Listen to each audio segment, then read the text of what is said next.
Hi, this is Jim Calderino. Um, Early in 2009, I read Ron Paul's End the Fed, and uh, kind of became a huge fan of Ron Paul, and I still am.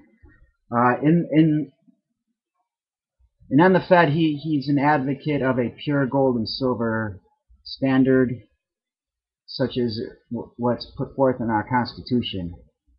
Uh, I think that's kind of outdated myself. People carrying around gold and silver in today, which gets bulky and hard to carry in today's day and age. I believe in a fiduciary slash gold standard.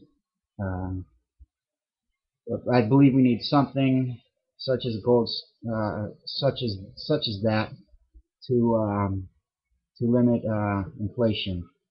But I started following the gold and silver markets.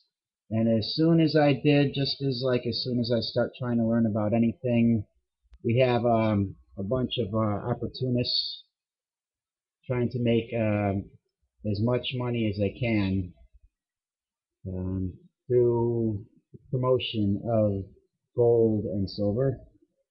But the beautiful thing about gold and silver is that it's uh, it's pretty steady usually and doesn't change in price very much at all because they're precious metals. So we had people making videos saying that silver is going to be worth more than gold. I mean, that's fucking absurd. We had that was from Hyperinflation Nation, was the name of the fraudulent organization there. We also like had people talking about $100,000 gold for an ounce of gold, and of course that was a load of shit. And Max Kaiser put out the number of $5,000 gold, and even that was like that one that didn't really to me seem so far fetched. If it was as undervalued as it was supposed to be, but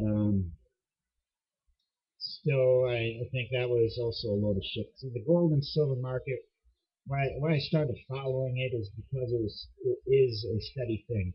Now, the argument was made that the gold and silver prices are going to escalate because of things such as the printing of currency, fiat dollar money by the Federal Reserve, QE2, QE3, that sort of thing.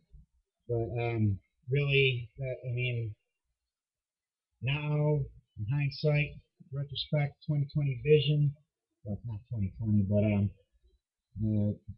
the Federal Reserve just hasn't printed that much money to raise the price of gold to extravagant levels, like alleged. The price increases were, of course, like everything else, due to market manipulation and speculation, rather than something as big an organization as the Federal Reserve and their printing of money. So, despite all the blame attributed to, I believe, Ben Bernanke and the Federal Reserve with regards to this sort of thing, it's really just people that jumped on the bandwagon that were able to raise the price to of gold to like 1900 something. Now it's 1636, and to raise the price of silver to $49, and it's now $31.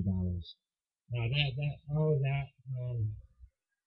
all that was not done by the Federal Reserve and Ben Bernanke. They are not responsible for those price escalations. It was the small-time people, speculators, that were able to pump it up to that amount.